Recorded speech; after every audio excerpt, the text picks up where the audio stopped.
Amén, gloria a Dios. ¿Cuántos están contentos hoy? Amén. ¿Y cuántos están gozosos? Amén. ¿Sabéis que el gozo es la alegría en el alma? Amén. Yo no me gusta hablar de felicidad, sino de gozo. Porque la felicidad es la alegría por tener cosas materiales, quizás. Pero el gozo es la alegría que se siente en el alma. Bien, Dios es bueno. Dios es bueno. Amén.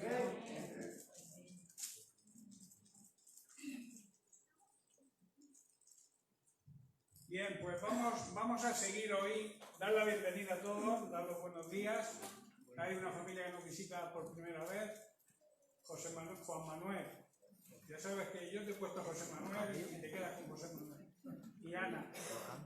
Vienen de Bullas, es una familia que se ha incorporado a la iglesia para empezar a asistir a nuestra congregación. Así que ahora tenemos dos hermanos más, aunque la distancia no nos permita, o sea, el distanciamiento social no nos permita abrazarlo y todo eso, pero sí los saludamos con todo nuestro amor y luego le daremos un aplauso si hace falta, si se portan bien.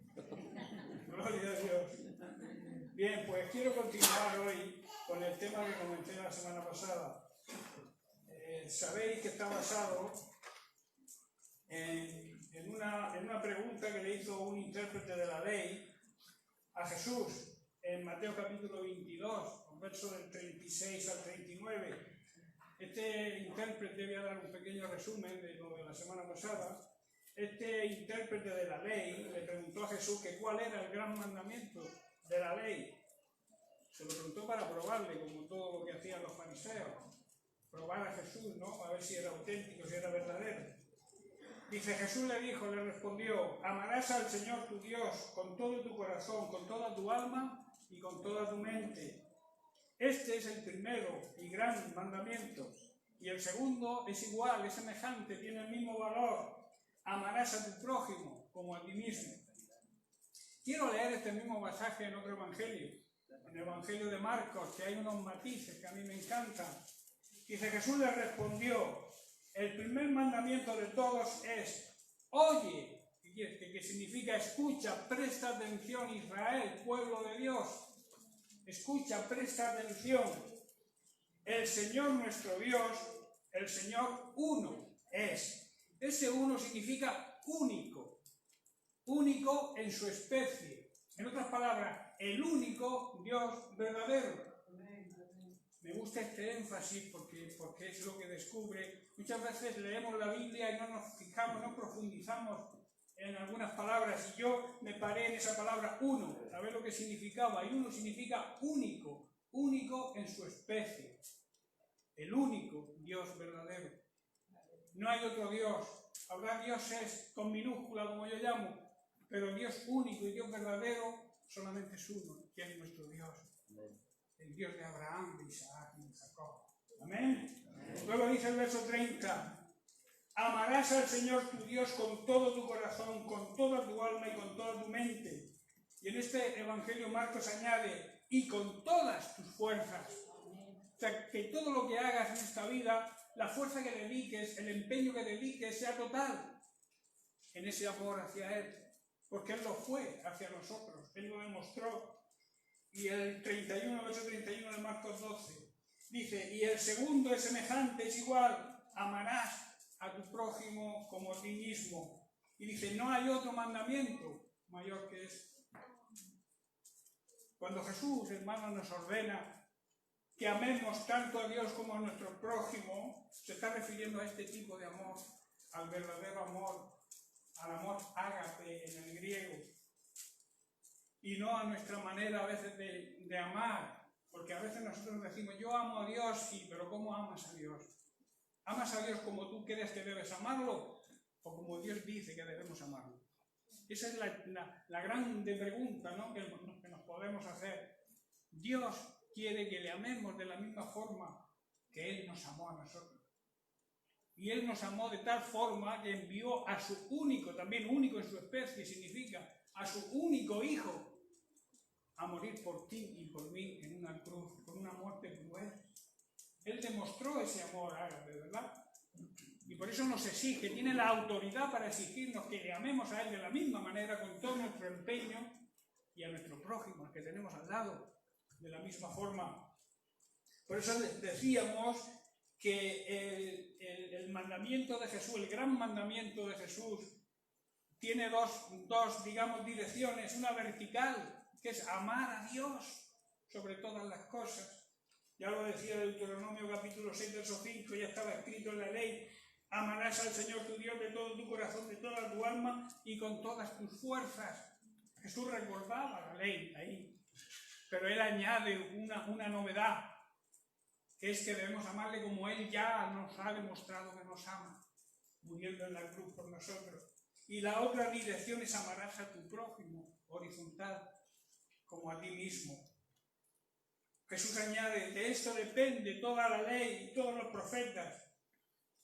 Y en el Evangelio de San Marcos dice que no hay otro mandamiento mayor que este. No busque otro mandamiento más grande. El gran mandamiento está ahí. Y el gran mandamiento, un mandamiento es algo que debemos cumplir, ¿no? Los mandamientos se deben cumplir. ¿Para qué están? Para cumplirlos. Y si no se cumplen, estamos pecando. Estamos desobedeciendo a Dios. Por eso debemos analizar, como analizamos la semana pasada, todas las características del amor ágape, del amor de Dios, que estaban en 1 Corintios y siguen estando en 1 Corintios capítulo 13. La estuvimos viendo y analizando una por una, no hace falta que la recordemos. Pero decía Pablo que nada sirve, nada valemos si no tenemos ese tipo de amor. Nada de lo que hagas en tu ministerio, en tu vida, en tu familia, en tu trabajo, nada de lo que hagas si no lo haces con el verdadero amor, no sirve para nada. Decíamos que el verdadero amor es un amor altruista, que significa desear el bien de los demás por delante del suyo propio. También que el amor verdadero no es egoísta, no pide nada a cambio. Si amamos a Dios, intentaremos hacer todo lo que le agrade a Él, ¿verdad? Si realmente le amamos, haremos todo lo que le agrada a Él. Y yo tengo un testigo, y creo que todos tenemos el mismo testigo, que es el Espíritu Santo morando dentro de nosotros. Que cuando hacemos algo que no le agrada a Dios, lo sabemos. ¿Quién hace algo que no le agrade a Dios que no lo sepa? Ignorantemente, aquel que no ha nacido de nuevo. Pero todo aquel que ha nacido de nuevo, que el Espíritu Santo mora dentro de él, cuando hace algo que no le agrada a Dios, lo sabe. Porque el Espíritu Santo se lo muestra. ¿Amén? Amén. Y también, si amamos a nuestro prójimo, no haremos nada que le haga daño, le lastime o le perjudique. Jesús nos exige también, veíamos, amar a nuestros enemigos. Y ahí nombra la ley en Mateo 5, en el Sermón del Monte. Dice, oíste que fue dicho, amarás a tu prójimo y aborrecerás a tu enemigo. Eso es lo que marcaba la ley de Moisés. Pero él dice, yo os digo, amad a vuestros enemigos. Amad es un mandamiento, está en imperativo. Bendecid a los que os maldicen, haced bien a aquellos que os aborrecen y orad por los que os ultrajan y os persiguen. Es difícil, ¿verdad? Yo lo entiendo, que es difícil. Pero Jesús, siendo hombre, demostró que no es tan difícil. Y nosotros tenemos que seguir la pisada del Maestro. El carácter de Cristo tiene que formarse cada día más en nosotros. Que podamos dar un testimonio de lo que realmente somos. Y es que somos hijos de Dios, nueva creación en Cristo. Y que hay unas obras que Dios creó de antemano para que andemos en ellas. Las obras no nos salvan, pero dan testimonio de nuestra salvación, de que somos salvos. Estuvimos analizando todo esto y hoy vamos a seguir un paso más adelante. Hermanos, convertirnos a Cristo implica algunos cambios en nuestra vida.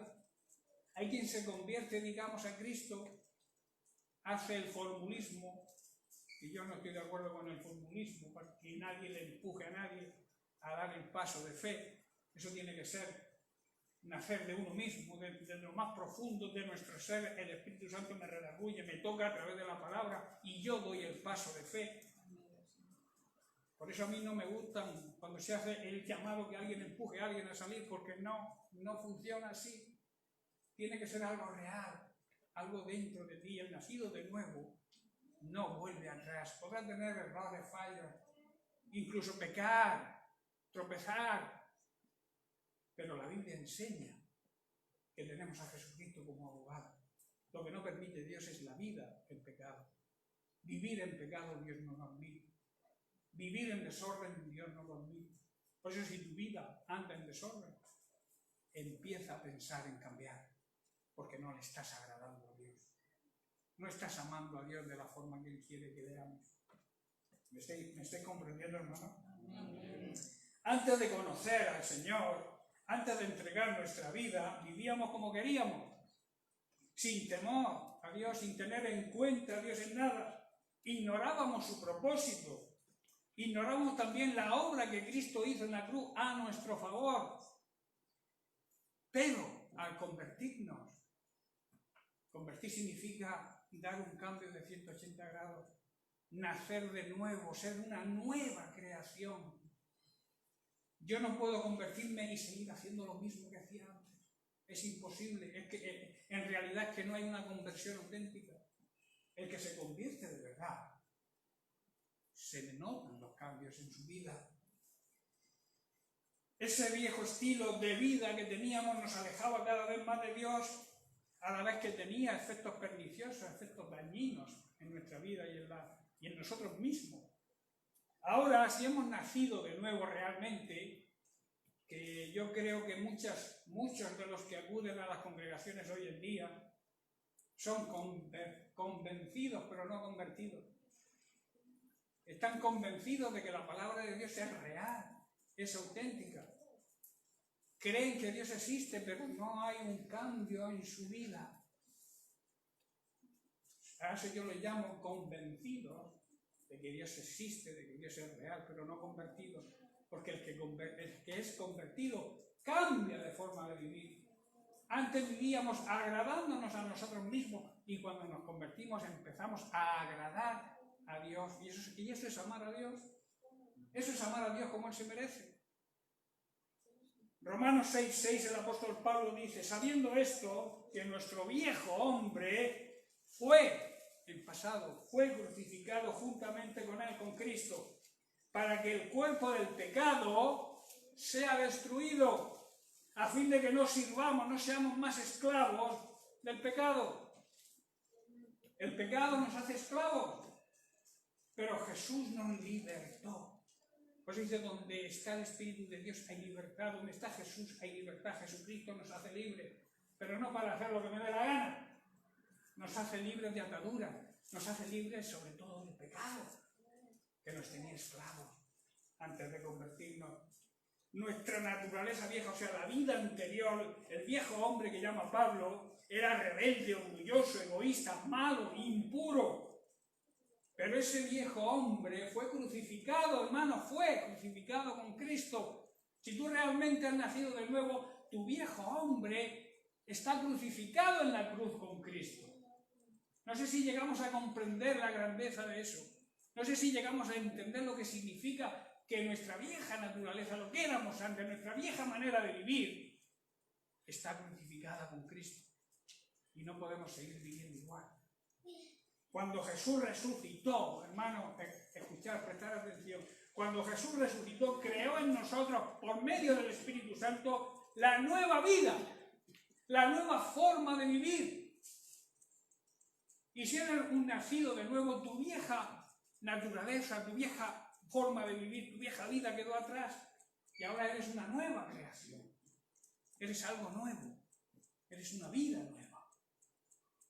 Creyendo esto, hermanos, creyendo esto de verdad y aceptándolo por fe, aceptando por fe el sacrificio de Cristo, nos vamos a despojar de toda nuestra manera vieja y mala de vivir y nos vamos a vestir, nos vamos a poner el hábito de Cristo, de esa nueva vida que Cristo nos dio.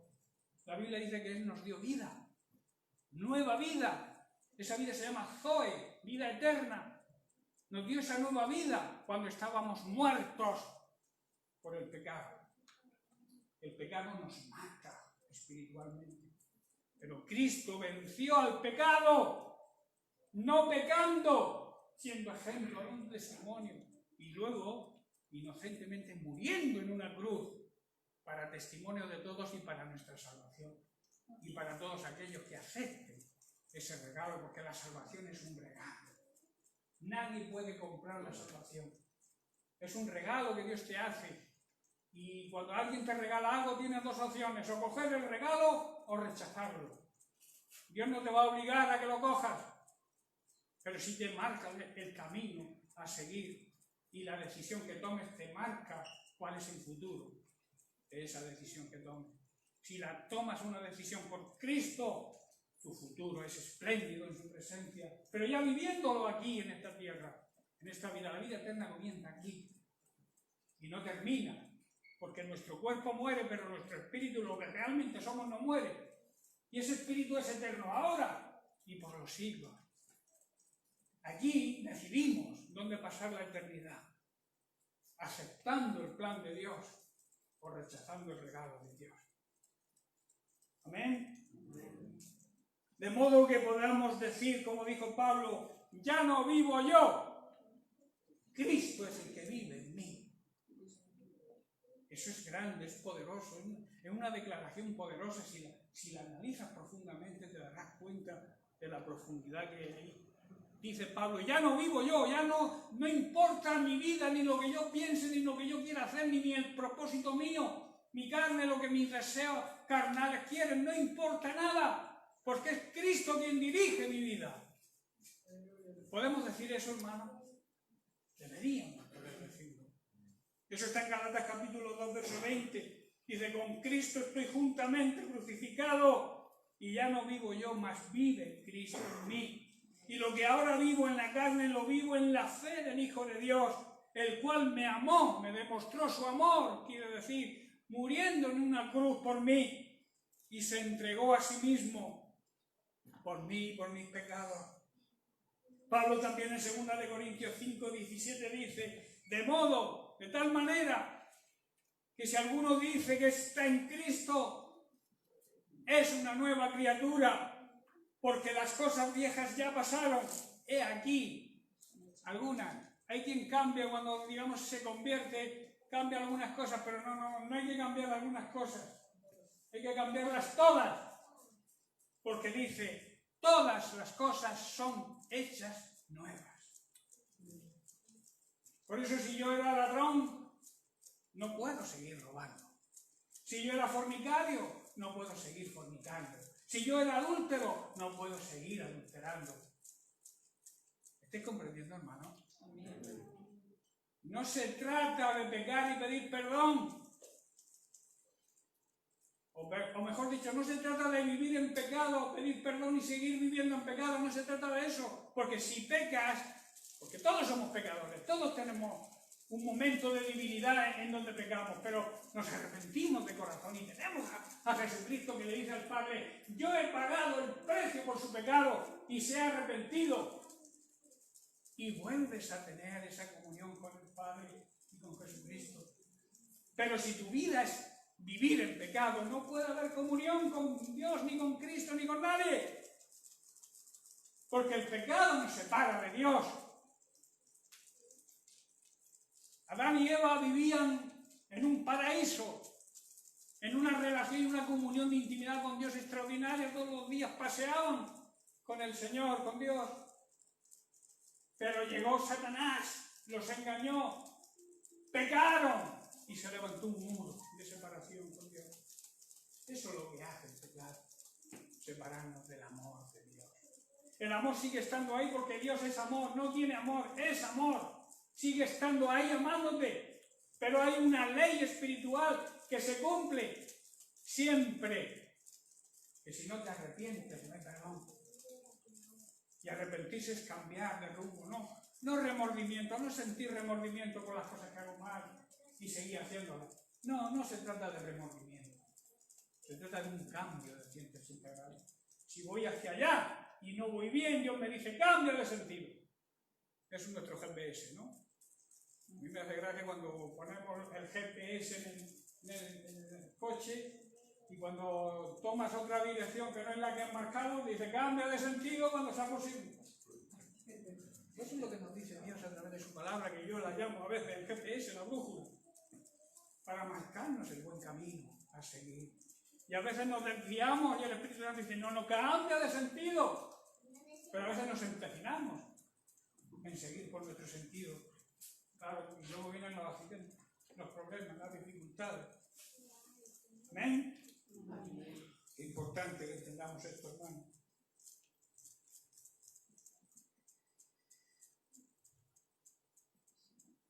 Es necesario que a través de nuestra vida, a través de nuestro testimonio, podamos reflejar a Cristo. Pablo decía que sufría dolores de parto por ver el carácter de Cristo formado en cada uno de los creyentes, de antes y de ahora también.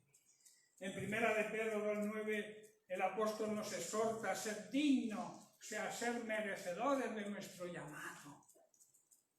Y dice en el capítulo 2, verso 9 de la primera carta, dice, mas vosotros sois linaje escogido, una familia elegida, escogida, real sacerdocio, sacerdotes al servicio del Rey, y nada más y nada menos que del Rey de Reyes y Señor de Señores. Nación santa, que significa apartada de toda contaminación y dedicada a servir a Dios. Pueblo comprado, adquirido por la sangre de Cristo.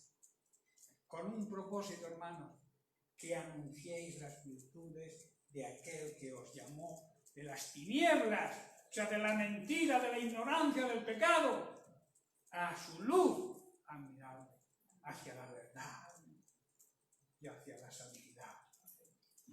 Hemos sido llamados, escogidos con ese propósito, hermanos, a anunciar, que significa proclamar a gran voz las virtudes de Cristo.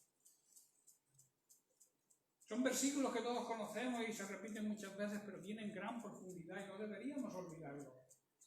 Jesús repetía muchas veces las palabras para hacer énfasis en lo que quería decir y que atendiéramos, porque lo que venía después era de gran importancia. Pues decía, de cierto, lo decía dos veces para decir, oye, prestar atención que lo que viene a continuación es de gran importancia. Hermanos, debemos anunciar las virtudes de Cristo y para ello es indispensable andar en luz, andar en verdad, que es Cristo, la verdad absoluta, no la verdad a medias, porque hoy se predica por ahí en ciertas sectas y en ciertas, digamos, congregaciones, se predican medias verdades. Y yo os digo algo, una verdad al 99% sigue siendo mentira. Jesucristo dijo, yo soy la verdad absoluta. Entonces, si tú haces lo que Dios dice, si tú sigues a Jesucristo de la misma forma que nos enseña a través de su palabra, tú estás en la verdad. Pero como haya algo que tú quites de la palabra o lo ignores, sencillamente lo ignores. Hay personas que cuando encuentran algo que no les agrada en la Biblia se lo saltan. Y si pudieran quitarlo, lo quitaban. Pero sigue estando ahí, el gran mandamiento sigue estando ahí, ¿verdad? Amarás a Dios sobre todas las cosas, sobre todo lo que yo piense, sobre todas mis ideas, sobre todo lo que yo pueda decidir. Debo amar a Dios por encima de todo eso. Por eso debemos vestirnos del nuevo hombre y crucificar de una vez y para siempre el viejo hombre. Efesios capítulo 4, verso 22, Pablo dice, en cuanto a la pasada, habla de pasada manera de vivir, debéis despojaos del viejo hombre. En otras palabras, debéis dejar de vivir como vivíais antes, con una vida viciada conforme a los deseos engañosos de la carne. Y el verso 23, y renovaos en el espíritu de vuestra mente. En otras palabras, debéis cambiar de forma de pensar. Y tus pensamientos tienen que estar de acuerdo a su palabra, porque tus pensamientos no son como los de Él, ni tus caminos son sus caminos, ¿verdad? Nuestros caminos no tienen nada que ver, muchas veces, aunque nos llamamos cristianos, no tienen nada que ver con los caminos de Cristo. Porque decimos que amamos a Dios, pero seguimos nuestro camino. Y eso no es amar a Dios. Amar a Dios es marcar el camino. ¿Quién es el camino? Jesucristo es el camino.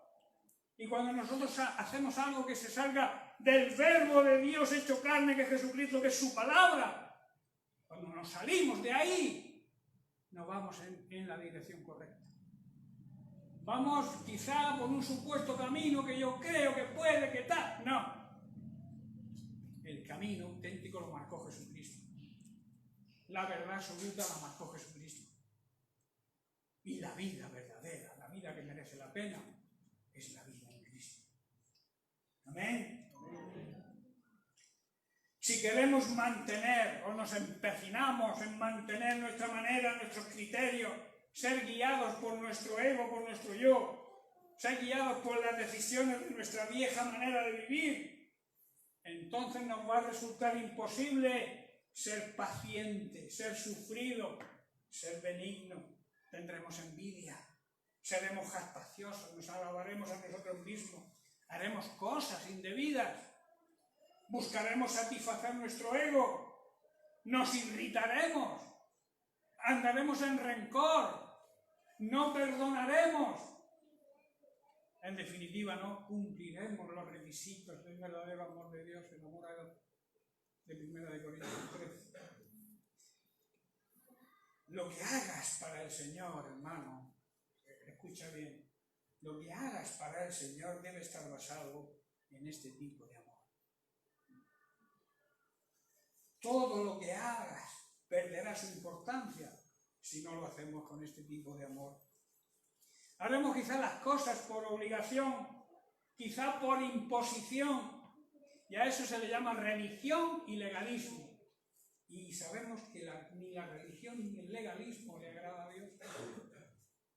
Si realmente hemos nacido de nuevo, si realmente somos nueva creación en Cristo, debemos amar de la misma forma que Dios nos amó, nos ama y nos amará siempre.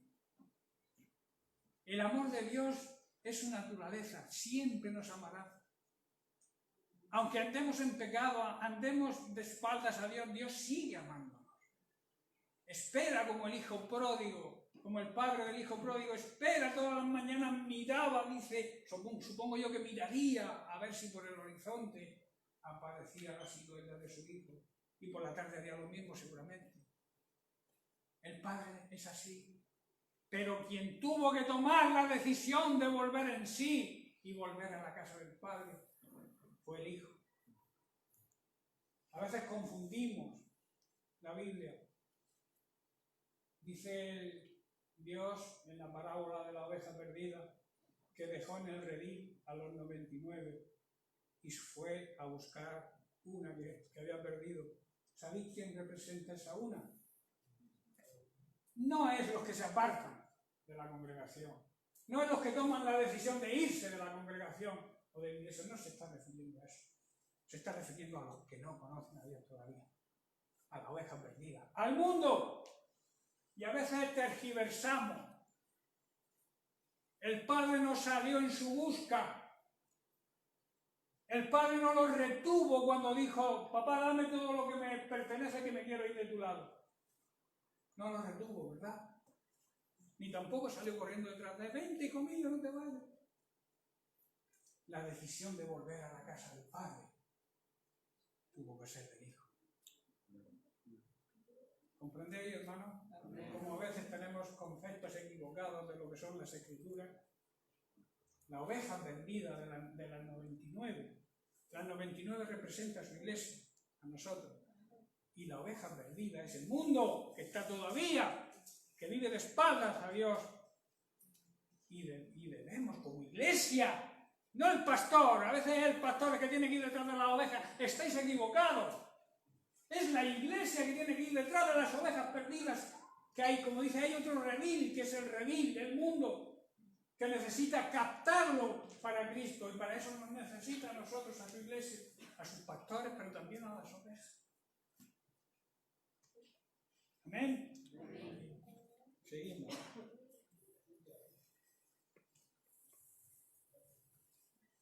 Somos hijos de un Dios que es amor, y todo buen hijo debe parecerse a su padre, ¿verdad? Yo ahora he tenido antes de ayer tuve mi cuarto nieto, y dicen que se parece mucho a mí. Pero yo digo, al que tiene que parecerse a su padre, ¿verdad? Porque todo buen hijo tiene que parecerse al padre. Por eso es tan importante la figura del padre y de la madre en un hogar, porque los hijos van a hacer lo que los padres hagan. Y yo hablaba con mi hijo Raúl, que es el padre de la criatura, y decía, papá, ahora sé lo que nos queréis, la mamá y tú. Ahora entiendo el amor del padre. He tenido que tener un niño para darme cuenta. Por eso es lamentable cuando vemos a hijos faltarle el respeto a los padres, faltarle la honra que se merece un padre.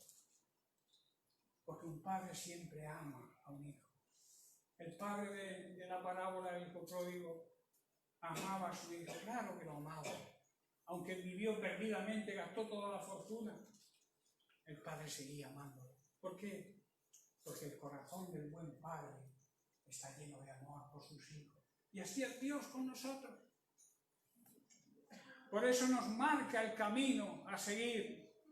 Nos marca las características del amor verdadero para que le amemos a Él como Él se merece y amemos a los que nos rodean, a los que están cerca de nosotros, de la misma manera que nos amamos a nosotros mismos. Hermanos, el mundo, el ser humano que ni conoce ni cree en Dios, tiene carga por el pasado, tiene un presente vacío y un futuro triste y sin esperanza. Por eso hay crisis de ansiedad, por eso hay suicidios, porque no ven futuro. La juventud hoy en día no tiene futuro. Estamos atravesando unos tiempos, hay que reconocerlo, muy difíciles, muy peligrosos. Por eso como iglesia tenemos que levantarnos y ser luz. Tenemos que ser una iglesia que impacte, no que el mundo impacte en nosotros, sino que nosotros impactemos al mundo, que influenciemos al mundo y no seamos influenciados por el mundo. Que es lo que ocurre muchas veces, que las iglesias, digamos, cristianas, están influenciadas por el mundo. Y es al revés, hermanos, tenemos que nosotros influenciarlos a ellos para que se arrepientan y Dios los pueda recibir. Los hijos de Dios, los discípulos obedientes, no tenemos carga por el pasado, ¿verdad? No vivimos recordando el pasado. Y si vives recordando el pasado, cambia el chip. Porque tu pasado, pasado es. Nuestro presente es un presente lleno de la bendición de Dios cada día. Cosa que no tiene la gente que no le conoce. ¿Y cuál es nuestro futuro? Un futuro lleno de esperanza, hermano. Esperanza en que un día Jesús va a venir por su iglesia y que estemos seguros y preparados, hermano, para irnos con Él. Si tienes dudas, escucha bien, si tienes dudas de que si el Señor viniera ahora, no te ibas con Él, ¿qué estás haciendo que no te estás arrepintiendo ya? Y empezando a poner tu vida en el orden de Dios, empezando a agradar a Dios, a amar a Dios como Él se merece y como te exige. No es una opción amar a Dios como Él dice que hay que amarlo, es un gran mandamiento. Porque ya lo dijo Jesús, no hay otro mandamiento mayor. La Biblia lo titula el gran mandamiento. ¿Cuál es el gran mandamiento? Le preguntaron a Jesús, ¿verdad? Que con el pasaje que hemos empezado. ¿Cuál es el gran mandamiento? Como diciendo, nosotros cumplimos toda la ley, pero vamos a ver tú por dónde me sales. Y van a tentar a Jesús. Y Jesús le dijo, toda la ley y los profetas, toda la vida se basa en que ames a Dios con todo tu ser, con toda tu fuerza, con toda tu alma, con toda tu mente. Y a tu prójimo como te amas a ti mismo. Ahí se resume toda la ley. Jesús hizo un resumen general, porque claro, el intérprete de la ley conocía la ley y dice, vamos a ver si lo pillamos en algún fallo. A ver qué nos dice, como yo sé la ley, soy quien interpreta la ley, pero lo falló. No pudieron responderlo.